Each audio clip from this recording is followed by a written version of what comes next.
Hello guys, welcome to my channel Parth Dhara. तो आज के আমরা অ্যাক্টিং নিয়ে আলোচনা করব। What is this acting? আপনি যদি একজন অ্যাক্টর হন, অবশ্যই আপনার প্রশ্ন হবে অ্যাক্টিং কাকে বলে, ন্যাচারাল অ্যাক্টিং কি, অ্যাক্টরের কাজ কি, অবশ্যই আপনাদেরকে জানাবো। তো যারা আমার চ্যানেলে নতুন হবেন, অবশ্যই আমার চ্যানেলটিকে সাবস্ক্রাইব করে নেবেন আর বেল আইকনে ক্লিক করে অল বাটন প্রেস করে দিবেন যাতে নেক্সট ভিডিও আপনারা তাড়াতাড়ি পেয়ে যান। তো আজকের ভিডিও অ্যাক্টিং নিয়ে আলোচনা করব। তো লেটস স্টার্ট ভিডিও। অ্যাক্টিং কাকে বলে এইটা আমাদের আলোচনার বিষয়। তো অ্যাক্টিং নিয়ে অবশ্যই জানা প্রয়োজন। তো আমি আগে অনেক ভিডিও বানিয়েছি আর্টিস্ট কার্ড দিয়ে কীভাবে অ্যাক্টিং কেরিয়ার শুরু করবেন। তো ভিডিওগুলো আপনারা যে দেখতে পারেন তো অবশ্যই। তো আজকে ভিডিও আমরা স্টার্ট করি। তো অ্যাক্টিং কাকে বলে?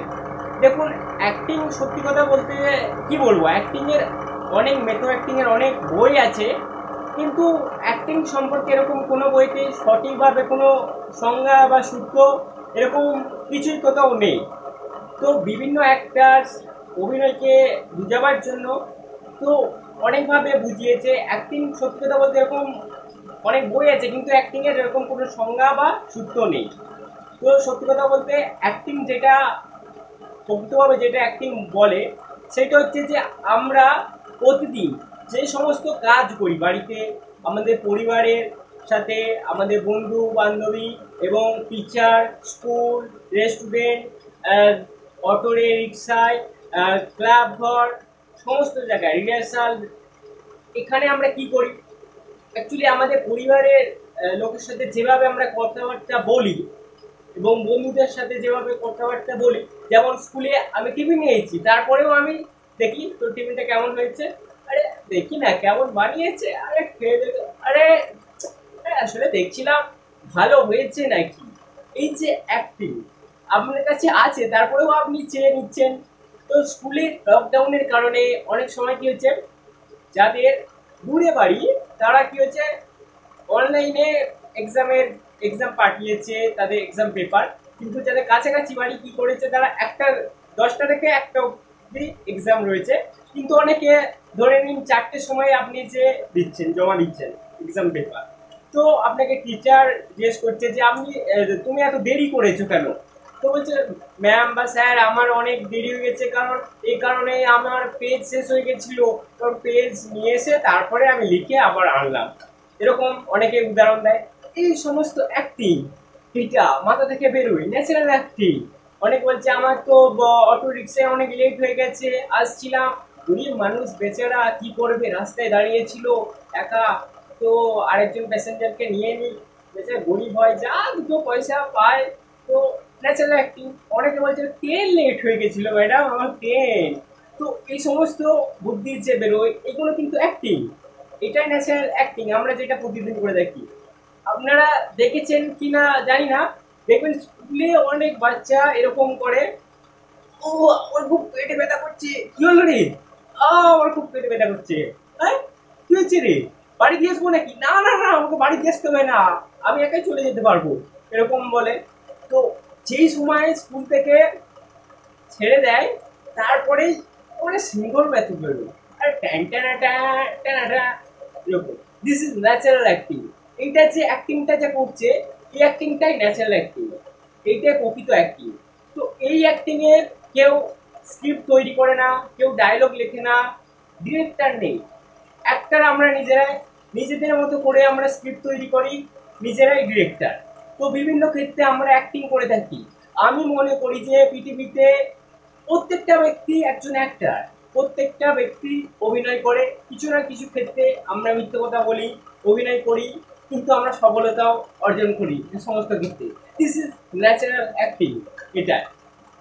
আর যেটা আমরা প্রফেশনাল অ্যাক্টিং যেটা বলবো, যে অ্যাক্টিংটা কি হয়, সেই অ্যাক্টিংয়ে কি হয়, প্রফেশনাল অ্যাক্টিং যদি বলি, একজন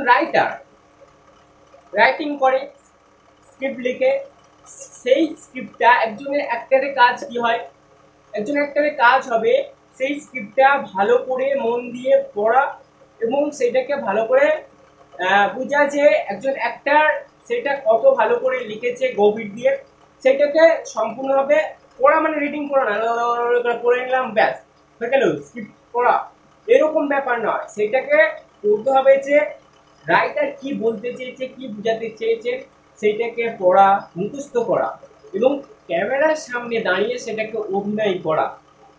আপনারা জানেন তো, একটা স্ক্রিপ্ট যখন আপনার হাতে আসে তখন সেই স্ক্রিপ্টটার প্রাণ থাকে না, এটা জীবন্ত না। একজন অ্যাক্টরের দায়িত্ব, একজন অ্যাক্টরের কর্তব্য সেই স্ক্রিপ্টটাতে প্রাণ সৃষ্টি করা। তাই জন্য তো টিভিতে আমরা যখন অ্যাক্টিং দেখি এত সুন্দর লাগে। অনেক ক্ষেত্রে আমরা দেখি যে যারা অভিনয় করে, এত ভালো অ্যাক্টিং করে, আমাদের দেখে মনে হয় যেন সত্যি করে আমাদের সাথে সেটা ঘটছে। এত দুঃখের সাথে কাঁদে, অনেকে স্যাড তৈরি করে, স্যাড মুভমেন্ট তৈরি করে, যেন আমাদের সাথে ব্যাপারটা ঘটছে এরকমই যেন আমাদের মনে হয়। অনেকে খুব কমেডি করে, হাসায়, আমরাও হাসি। অনেকে খুব খারাপ পার্ট করে, দেখে মনে হয় যে খুব বাজে পার্ট করছে, কিন্তু সেটা অ্যাক্টিং। এটা একজন অ্যাক্টরের কাজ, অ্যাক্টিংকে ফুটিয়ে তোলা। যখন আপনার হাতে স্ক্রিপ্ট আসে না, তো স্ক্রিপ্ট শুধু জাস্ট লেখা থাকে। আপনি যেমন বইয়ের পড়া পড়েন ঠিক একই গল্প, এরকমই আপনাকে প্রাণ সৃষ্টি করতে হবে, একটা স্ক্রিপ্টকে আপনাকে জীবন্ত করতে হবে। এটা একজন অ্যাক্টরের কাজ। তো বুঝতে পেরেছেন acting, natural acting, professional acting. একজন অ্যাক্টর কি করে? আপনি অ্যাক্টিং যদি বলি, আপনি যদি অ্যাক্টিং শিখতে চান তাহলে কি করবেন? আপনি যদি কোথাও স্টুডিওতে কাজ করেন, শুটিংয়ে কাজ করছেন, রিহার্সাল করছেন, নাটকে রিহার্সাল করছেন, আপনার অ্যাক্টিংটা যদি আপনাকে করতে হয়, আপনাকে এটা ভেবে করতে হবে। আপনাকে যদি আজকে আমি কোনো ক্যারেক্টার দিয়ে আপনি কোনো চরিত্রে কাজ করছেন, তাহলে কি হবে? আপনি ধরুন কারো গার্লফ্রেন্ড হয়েছে, সাপোজ ধরে নিন, বা কারো বাবা হয়েছেন, বা অন্য কেউ আপনার মেয়ে হয়েছে। তো যতক্ষণ আপনি রিহার্সাল করবেন ততক্ষণ সে কিন্তু আপনার গার্লফ্রেন্ড, বা আপনি যদি বাবা হন বা কেউ মেয়ে হন, ততক্ষণ আপনার বাবা বা মেয়ের সম্পর্ক থাকবে রিহার্সাল চলাকালীন বা শুটিং চলাকালীন। তার বাইরে কিন্তু আপনি এটাকে ধরলে হবে না। তো অ্যাক্টিং শুধুমাত্র অ্যাক্টিং, এটাকে সত্যি করে ভাবলে হবে না যে এটা যা হচ্ছে মানে সত্যি করে হচ্ছে, এরকম ব্যাপার এরকম নয়। আমরা জাস্ট এটাকে অ্যাক্টিং করছি। অ্যাক্টিং এ যা দেখানো হয় সেটা সম্পূর্ণ কাল্পনিক বা মিথ্যে ঘটনা, একটা আলাদা সাজানো ঘটনা হয়, সেটাকেই আমরা প্রেজেন্ট করছি। এমন ভাবে আমরা প্রেজেন্ট করছি যাতে মানুষ এটাকে একেবারে অরিজিনালি ভাবে, যেন সত্যি করে ভাবে, দেখে না যেন মনে হয় যে আমরা এটা অভিনয় করছি। পরে প্রকৃত হবে সেটাকে করতে হবে। এটাই ইজ অ্যাক্টিং, একজন অ্যাক্টরের কাজ। আপনি যদি রিহার্সালে গিয়ে যদি সেইটাকে আপনি কারো গার্লফ্রেন্ড হয়েছেন সত্যি করে যদি ভেবে নেন, তাহলে তো এরকম ব্যাপার তো একটু আলাদা ধরনের হয়ে যায়, এরকম হয় না। তো এরকম কেউ ভাববেন না। অ্যাক্টিং মানে অ্যাক্টিং। আপনি যতক্ষণ স্টেজে থাকবেন, যতক্ষণ শুটিং এ থাকবেন, যেইটা আপনাকে চরিত্র দিয়েছে আপনার ক্যারেক্টার, সেইটা আপনাকে ভালোভাবে সেটা করতে হবে। এটাই আপনার কাজ। যতটুকু বলা হয়েছে ততটুকু করুন। একজন অ্যাক্টরের কাজ কি? একজন অ্যাক্টর এমন একজন ব্যক্তি পৃথিবীতে, অ্যাক্টরের কাজ খুবই ভালো কাজ, যেটা প্রত্যেকটা মানুষকে আজকে আমরা এন্টারটেনমেন্ট করতে পারছি বাড়িতে বসে।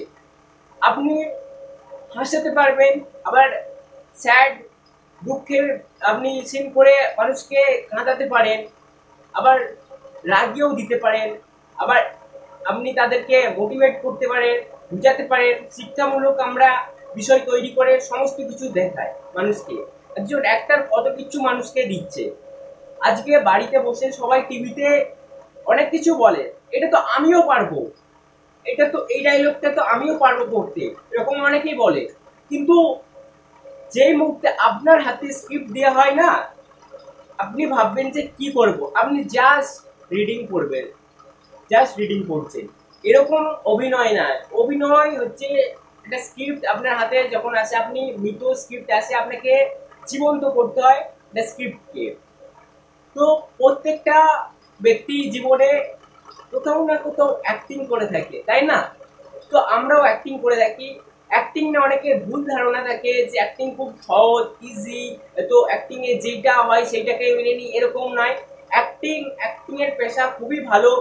তো অ্যাক্টার যদি আপনি সফল হন, তো দুটো জগৎ আছে, একটা অ্যাক্টিং জগৎ আর একটা আলাদা জগৎ থাকে। আপনার বাস্তব যে লাইফটা আছে, আমরা প্রত্যেকজন অ্যাক্টার, আমাদের জীবনে হাসি দুঃখ কান্না থাকে, কিন্তু আমরা যারা নাটকের রিহার্সাল করি বা শুটিং যারা করে, যাই হোক, আমরা যেই মুহূর্তে রিহার্সালে জয়েন করি সেই সময় সমস্ত আমাদের দুঃখ কষ্ট সব যে আমাদের নিজস্ব লাইফ সেটাকে আমরা বাদ দিয়ে দিই। সেটা বাদ দিয়ে আমাদের যে রিহার্সাল চলে সেই মুহূর্তে যেই গল্প হয় তার মধ্যে আমরা সবাই প্রবেশ করি। কোথাও থেকে যেন আমাদের জীবনের হাসি দুঃখ কান্না যেটা ছিল আলাদা, আমাদের বাস্তবের যে লাইফটা সেটা যেন কোথাও থেকে হারিয়ে যায়। আমরা একটা আলাদা জগতে আমরা প্রবেশ করি। এত সুন্দর, এটা একমাত্র যারা অভিনয় করে, যারা রিহার্সাল করে তারাই একমাত্র এটা জানে। এর মজাটা যারা রিহার্সাল করে তারাই জানে। একটা আলাদা নেশা হয়ে যাবে। আপনি এখানে আসবেন রিহার্সালে, খুব ভালো লাগবে আপনাকে। আপনারা টিভিতে তো অনেক সিন দেখেন যে খুব সুন্দর সিন হচ্ছে, আসলে এই সিনগুলো কি হয়, একজন রাইটার যে সমস্ত সিন লেখে, যে সমস্ত স্টোরি লেখে, ডিরেক্টর যেমন নির্দেশ দেয় সেটাই কিন্তু আপনারা টিভিতে দেখছেন। কিন্তু শুটিং চলাকালীন এত কমেডি সিন হয়, নাটক চলাকালীন এত কমেডি সিন হয়, এত হাসি পাবে আপনাকে, কিছু কিছু সিন করতে এত হাসি পাবে যে কিছু কি বলবো, প্রচুর মজা হয়। আমরা রিহার্সাল করি, সবার সাথে খুব এনজয় করি। অভিনয়ের পেশাটা খুবই এনজয় করে আমরা করি, দুঃখের সাথে না, আনন্দের সাথে করি। যতক্ষণ আমরা রিহার্সাল করি খুব হেসে আনন্দের সাথে রিহার্সাল করি, মানুষকে শিক্ষামূলক বুঝায় যে এইটা সমাজের পক্ষে ভালো, এটা খারাপ, মানুষকে এইভাবে আমরা শিক্ষা দিই। তো অনেকেই টিভিতে এটা দেখে ভাবে যে যেটা দেখছে সেটাই দেখছে, কিন্তু তার ভেতরে যে কত একটা সিন তৈরি করতে, যে কত আনন্দ কত হাসি অভিনয় যারা করে তারা এটা মাত্র বুঝতে পারবে। তো আজকে আপনারা জানতে পারলেন যে একজন ন্যাচারাল অ্যাক্টিং কাকে বলে, আর অভিনেতা কাজ কি, অভিনয় কাকে বলে। তো আজকে এ পর্যন্ত থাক, আজকে বেশি বড় ভিডিও করবো না, আমার ভিডিওগুলো অনেক লং হয়, আপনারা দেখতে পারেন ভিডিওগুলো যে। তো আমি একটা টপিকের মধ্যে সমস্ত কিছু বোঝাবার চেষ্টা করি, মোটামুটি আপনারা ম্যাক্সিমাম সমস্ত কিছু বুঝতে পারবেন। তো যারা আমার চ্যানেলে নতুন হবেন, আমার ভিডিও দেখবেন, অবশ্যই ভিডিও যদি ভালো লাগে অবশ্যই লাইক দিবেন, শেয়ার করবেন, সাবস্ক্রাইব করবেন, আর বেল আইকনে অল বাটন প্রেস করে দিবেন আপনারা। আর আমার আগের ভিডিওগুলো অবশ্যই আপনারা দেখতে পারেন। আমার কাছ থেকে আপনারা কিছু শিক্ষা যদি নেন, কিছু যদি জানতে পারেন, অবশ্যই নিজের কাছে রাখবেন না, অন্যদেরকে শেয়ার করুন, সাহায্য করুন, আর সাবস্ক্রাইব করে নেবেন অবশ্যই চ্যানেলটিকে। Thank you.